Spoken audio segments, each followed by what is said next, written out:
Según datos de la Organización de las Naciones Unidas para la Infancia, la UNICEF, de los 193, 194 países que conforman la comunidad internacional, 28 mantienen cerradas 100% las escuelas. De esos 28, 8 naciones están ubicadas en nuestra región, incluyendo la República Dominicana, que por cierto no es a nivel regional el país con mayor nivel de transmisión del COVID-19. Nosotros durante todo este tiempo hemos mantenido las escuelas cerradas 100%. Ni siquiera Estados Unidos, que es el país con la mayor tasa de transmisión y la mayor cantidad de muertes en el mundo, por lo menos en algún momento fue el de mayor transmisión. Eso ha ido cambiando con el paso del tiempo. Pero en Estados Unidos las escuelas han funcionado en un 50%.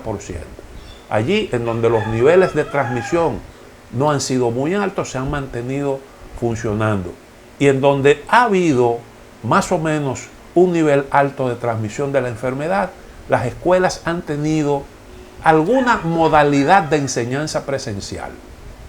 Por ejemplo, van en distintos turnos los alumnos para tener más espacio disponible y poder así garantizar la distancia social, o van en un horario reducido. Se utilizan distintas modalidades, incluyendo algunas horas a la semana de educación presencial para mantener vigente, vivo el contacto de los alumnos con las escuelas. La Organización Mundial de la Salud, la Organización de Naciones Unidas en sentido general, incluyendo la UNICEF, mantienen el criterio de que el cierre de las escuelas es la última medida que se debe tomar. Es un recurso extremo. ¿Por qué? Por el daño que eso hace a la sociedad, por el daño que eso hace a la infancia, por las tremendas, las devastadoras consecuencias que tiene eso.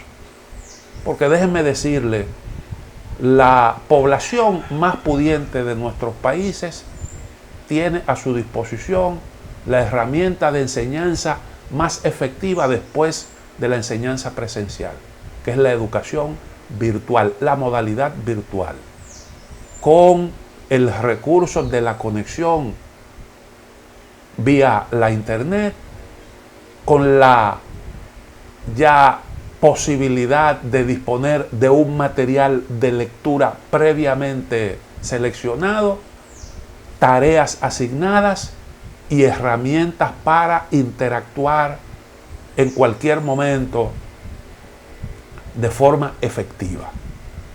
Los que están en peores condiciones son los más pobres, y el cálculo que se hace con respecto a al incremento, al posible incremento de la deserción escolar como consecuencia de estos parones, sencillamente es aterrador. Hay mucha gente que no se detiene a pensar en el daño que le hace a la infancia el cese en el proceso educativo. Eso no tiene sencillamente precio. Y como dije, citando la Organización de Naciones Unidas, el cierre de las escuelas debe verse como un recurso extremo. Dice el presidente de la organización, el director de la Organización Mundial de la Salud, que no hay fórmula libre de riesgo. La apertura de las escuelas naturalmente tienen algún riesgo. Pero usted, tomando en consideración la importancia del asunto, tiene que asumir algún riesgo, porque estando en el hogar también hay riesgo. Ahora, hay especialistas que dicen que es posible, siguiendo un protocolo estrictamente elaborado, minimizar riesgos. Y vamos a ver qué es lo que dicen con respecto a esto los que saben, incluyendo al señor Paul Ryan, que es el director de emergencia de la Organización Mundial de la Salud. ¿Qué dice él con respecto a esto? Bueno, que realmente las sociedades tienen que hacer un esfuerzo y dejarse de estar buscando amuletos, hacer un esfuerzo para garantizar el retorno a las clases en condiciones de seguridad, del máximo de seguridad posible. Y dice que es preferible tener abiertas las escuelas que los restaurantes y los bares. Y aquí se da el caso absurdo de que los restaurantes están abiertos, los bares están abiertos, los colmadones están abiertos, los gimnasios están abiertos y las escuelas en donde se transmite conocimiento están cerradas. Las escuelas, la educación, la enseñanza es la mejor herramienta para usted asegurar inclusión, para usted combatir la pobreza. Y si usted abandona eso o descuida eso, está creando un tremendo problema social. Algo que nos tomará muchos años en poder corregir. Yo quiero compartir un trabajo importante publicado recientemente en el periódico The New York Times, en el que se recogen opiniones de especialistas con respecto a este tema de las vacunas, las posiciones de los maestros sobre el retorno a las clases, los temores de que las escuelas se puedan convertir en centros de contagio y la posibilidad real de impartir docencia con cierta seguridad. En un momentito vuelvo con ese tema.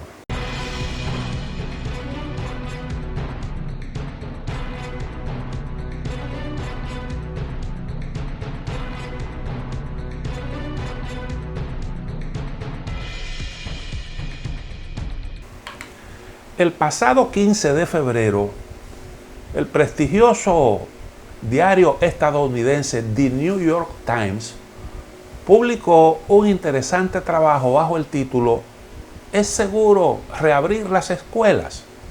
El trabajo está calzado con la firma de Claire Kane Miller, Premio Pulitzer de Periodismo 2018.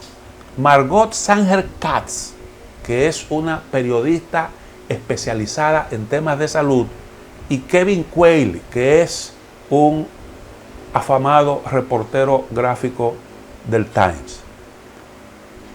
Dice lo siguiente, voy a compartir con ustedes algunos fragmentos de este trabajo. Muchas de las precondiciones comunes que se han esgrimido para abrir las escuelas, entre ellas vacunar maestros o estudiantes y bajas tasas de contagio en la comunidad, no son necesarias para dar clases presenciales de manera segura. Fue el consenso en una encuesta de expertos en enfermedades infecciosas pediátricas. Más bien, los 175 expertos, la mayoría pediatras enfocados en salud pública, estuvieron sobre todo de acuerdo en que ahora era seguro abrir las primarias a tiempo completo para la enseñanza presencial. Algunos dijeron incluso que esto también aplica en comunidades en donde hay infecciones generalizadas de COVID-19, siempre y cuando se tomen medidas básicas de seguridad. Las más importantes, dijeron, era el uso universal de mascarillas, el distanciamiento físico, la ventilación adecuada y evitar actividades grupales numerosas. Los expertos fueron encuestados por The New York Times la primera semana de febrero, de acuerdo con varias métricas. Entre el 48 y el 72% dijeron que la extensión de la propagación del virus en una comunidad no es un indicador importante de si las escuelas deberían estar abiertas, a pesar de que muchos distritos escolares en Estados Unidos utilizan dicha métrica o dichas métricas. Las escuelas solo deben cerrar cuando hay casos de COVID-19 en la escuela en sí. Dijeron casi todos. No hay situación en la que las escuelas no puedan abrir a menos de que exista evidencia de transmisión dentro de la escuela, dijo David Rosen, médico y profesor asistente de enfermedades pediátricas infecciosas de la Universidad de Washington en San Luis, Missouri. La crisis de salud mental causada por el cierre de las escuelas será una pandemia peor que la de COVID-19, comentó Usma Hassan, jefa de División de Enfermedades Infecciosas Pediátricas de Barnabas Health de New Jersey. En gran parte, las respuestas corresponden a los lineamientos actuales del gobierno federal de Estados Unidos, que no menciona las vacunas y son un reflejo de la evidencia científica significativa de que las escuelas no son un foco importante de propagación para niños ni adultos. Los Centros para el Control y Prevención de Enfermedades, CDC, por sus siglas en inglés, dieron a conocer el viernes las nuevas recomendaciones para la operación segura de las escuelas, y el gobierno de Joe Biden ha priorizado la apertura de las escuelas. Este es un tema que se está debatiendo actualmente en Estados Unidos, en donde, como ya dije, el cierre de las escuelas afecta aproximadamente el 50% de los estudiantes. Y es el enfoque que actualmente prevalece, y por eso el gobierno de Joe Biden ha concebido un plan para la vuelta a clases de los alumnos. Nosotros creemos que nosotros nunca debimos haber cerrado las escuelas a un 100%, porque hay comunidades en donde la transmisión es mínima.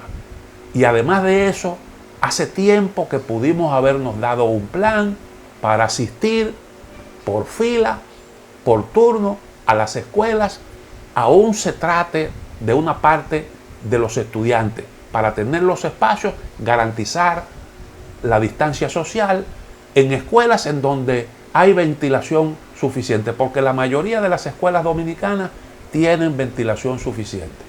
Siguiendo un determinado protocolo riguroso, estricto, se puede garantizar una vuelta al menos de una parte de los estudiantes a las escuelas con un mínimo de riesgo.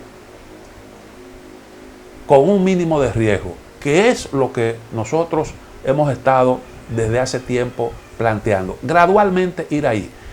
Creo que la decisión de vacunar a los profesores por encima, dándole prioridad a esos grupos, por encima de los de más de 65 años y con comorbilidades, es una decisión realmente desatinada, totalmente desatinada, porque la mayoría de los profesores nuestros son gente jóvenes, son personas jóvenes, y lo que convenía era vacunar a los mayores, a los que reunieran las condiciones para estar en el grupo B de la primera fase, vacunarlos dentro de ese esquema que se había ya previamente concebido. Y menos sentido tenía la decisión que se adoptó cuando ni siquiera hay una idea de cuándo se va a dar clase. Priorizar entonces a los profesores, incluyendo gente joven, por encima de los adultos, de los mayores, es algo que no tiene absolutamente ningún sentido. Y que además de eso no se corresponde con uno de los criterios fundamentales para la elaboración de la estrategia de vacunación, que es garantizar la vida de las personas y el funcionamiento de la asistencia de salud a la población. Esa decisión, reitero, fue innecesaria y absolutamente desafortunada.